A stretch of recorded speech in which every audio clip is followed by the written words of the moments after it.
Hoje a gente vai conversar sobre um gigante do mundo das letras e das artes em geral. Sua idade, 75 anos. Ele é músico, dramaturgo, escritor e ator. Ele acabou de lançar um livro que você precisa comprar de qualquer jeito. Se você tentou adivinhar de quem eu estou falando e pensou no Tiririca, no Pastor Silas Malafaia ou naquele lutador de boxe que tomava um soco no queixo na abertura do Street Fighter, cujo nome a gente não sabe, sinto lhe informar, mas você errou.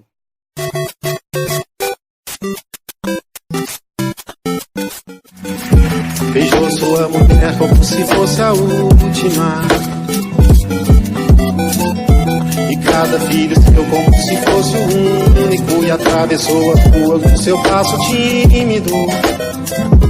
O nome dele é Francisco Buarque de Holanda, ou Chico Buarque, que acabou de lançar Essa Gente, um livro imperdível.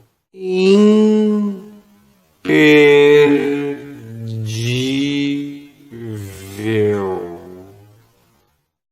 O Ministério da Saúde adverte. Esse vídeo versa sobre literatura, mas não se limita a ela. Tentarei manter o enfoque na produção literária do Chico. Entretanto, convido você, eleitor do Bolsonaro, a assistir até o final, de coração aberto, independentemente do seu hipotético dislike ao presente material audiovisual, visto que as conhecidas posições político-partidárias do Chico possivelmente não coincidem com as suas. Se desejar comentar, faça-o sem papas na língua. Pode escrever, vai pra Venezuela à vontade. O fato do Chico ser de esquerda em nada invalida sua riquíssima obra. Ah, já ia me esquecendo. Não leve para o lado pessoal, caso eu não resista à tentação de aloprar o Bozo. Hoje em dia, falar de política e não aloprar o Bozo demanda um esforço hercúleo, e eu não estou nem um pouco afim de me esforçar. A persistir o médico, o sintoma deverá ser consultado. Olha aí que legal. Em se tratando de Chico Buarque, preço de banana. Preço de um almoço no McDonald's. Almoço entre aspas, né? Meu, é muito barato. Compra que vale a pena. Vai na minha. Se você cultiva o hábito de comer no McDonald's todo dia, deixa de comer pelo menos um dia. Um dia. Come, sei lá, come um miojo. Come uma sopa à base de água e fubá. E utilize essa grana de uma maneira bem mais saudável do que comer no McDonald's. Compre o livro do Chico Buarque. Essa Gente. Meu nome é Rafael Marmota, eu sou professor de literatura, eu sou escritor, dou aulas particulares de redação, ministro oficinas de escrita criativa, sou também redator, revisor de textos e posso ajudar você se você pretende prestar o Enem de 2020. Eu faço uns freelas também, escrevendo algumas coisinhas. Essa Gente é o primeiro romance que o Chico Buarque escreve depois de receber o Prêmio Camões. Esse ano, 2019, o Chico recebeu o Prêmio Camões. E foi bem engraçado porque o Bozo...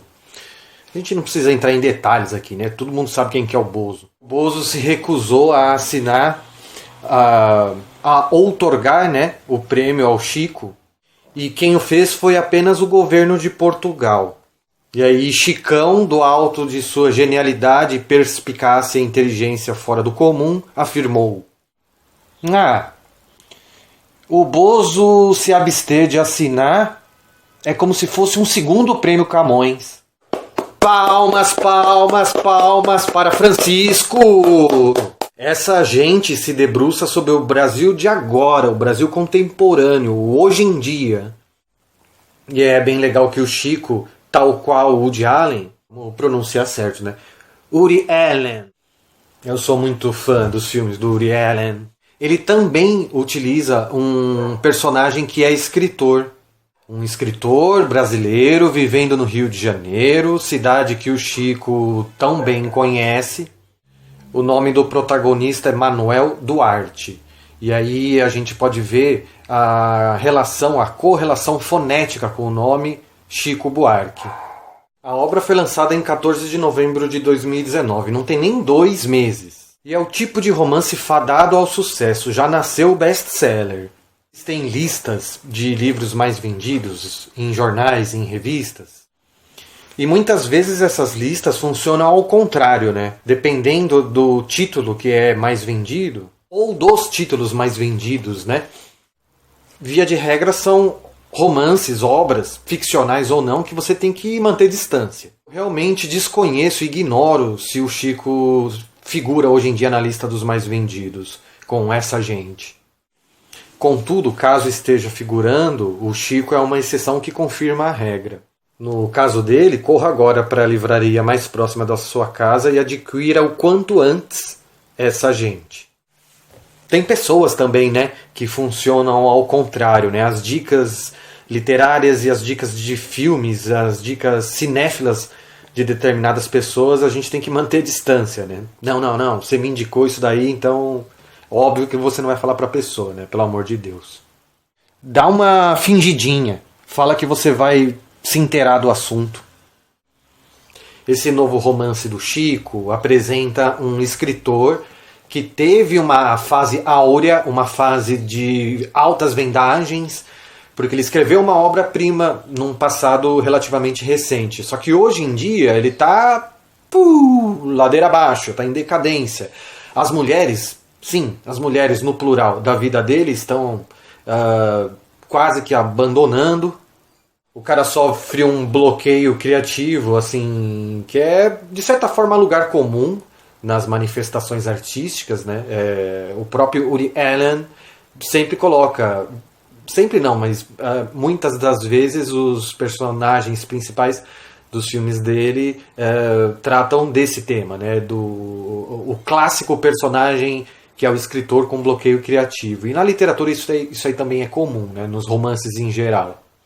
Só um parênteses aqui, mas não precisa ser necessariamente um parênteses, pode ser um colchete, pode ser aspas também. Não, aspas não pode porque aspas denota discurso, né? Denota a fala de alguém. Aspas normalmente indicam a transcrição literal da fala de outrem. Na verdade é um parênteses dentro de um parênteses, ou um colchete dentro de uma aspas. Parênteses. Na literatura, o romance de formação é um gênero literário. Não significa necessariamente que seja uma história de amor. Agora o colchete dentro dos parênteses. Não confie em pessoas que falam ou que sugerem as aspas com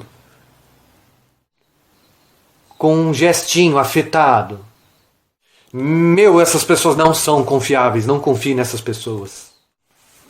A gente pode definir essa gente como uma comédia de costumes, ou me apropriando de uma crítica que eu li no Estadão, abre aspas, sem o gestinho afetado. É um retrato tragicômico do Brasil contemporâneo. Fecha aspas. Como que a gente chegou onde nós chegamos? Como a gente deixou isso acontecer? Como que a gente chegou nessa dicotomia, nessa situação bizarra? Apesar de bizarro não significar necessariamente uma coisa de outro mundo, uma coisa escandalosa, ridícula, sem nonsense é a palavra. Como é que a gente conseguiu atingir esse grau de nonsense?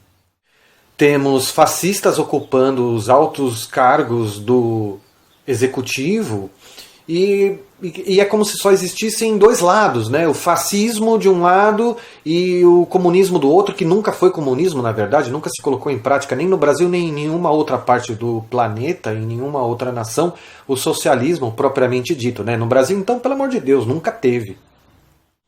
Então a gente pode entender esse novo romance do Chico como um alento, de maneira muito parecida com o livro do Meteoro Brasil que eu falei no Boletim Marmota número 13, que também versa sobre os acontecimentos contemporâneos, né? E meio que te dão um fôlego, assim, você respira fundo e fala, ufa, eu não estou sozinho. Ufa, eu não estou sozinho. O Chico cultivou o hábito de refletir sobre a linguagem no transcorrer das suas obras. E isso assim é genial, né? A gente pode chamar isso de metalinguística também. No romance Essa Gente, ele se utiliza de um recurso pouco convencional, que é o gênero epistolar, podemos dizer assim. Porque são cartas para si próprio, é um diário, né? Você tem a história do Duarte E você tem também a história do Brasil atual. Existe uma intersecção intencional. Quando você faz a somatória de todos esses elementos que tornam a obra do Chico tão misteriosa, tão enigmática, o narrador valendo-se de um diário para contar a sua história, né? Um quebra-cabeça a ser montado pelo leitor, o aspecto metalinguístico da narrativa do Chico, calcado intencionalmente na reflexão da linguagem, a gente pode comparar, sem medo de sermos felizes, a obra do Chico com a obra de um dos deuses literários ao qual eu atribuo grande parte da minha predileção pela leitura, que é o Julio Cortázar. Se você não conhece Julio Cortázar, pesquise sobre Julio Cortázar e leia Julio Cortázar. Assim como outros escritores, né, tem uma relação muito íntima com os felinos. Ele tinha um monte de gato. Vários outros escritores também tinham vários gatos. Foucault, Hermann Hesse, William Faulkner, Ligia Fagundes Telles, Hemingway, Jorge Luiz Borges, o grande Borges, Ferreira Goulart, Truman Capote. A genialidade na escrita parece ter muito a ver com o fato de você ser tutor de um felino. Eu já atingi 10% da genialidade na escrita, já que eu tenho um felino. Provavelmente o Chico também deve ter gatos. Se ele não tem gatos, pelo menos ele deve simpatizar com os gatos. Certa feita, o Chico deu uma entrevista para um jornal argentino e declarou que enxerga o seu trabalho como escritor muito mais inovador do que as letras de suas canções. E toda a elegância, toda a destreza literária do Chico pode ser identificada a olhos nus em essa gente. Eu agradeço você ter assistido a esse vídeo e espero que você cultive cada vez mais o hábito de ler, porque, como sabemos, não existe aeróbica cognitiva mais eficiente do que a leitura. E eu encerro desejando que você receba a proteção, hoje e sempre, de todas as entidades extrafísicas nas quais você acredite. Abraços fraternos.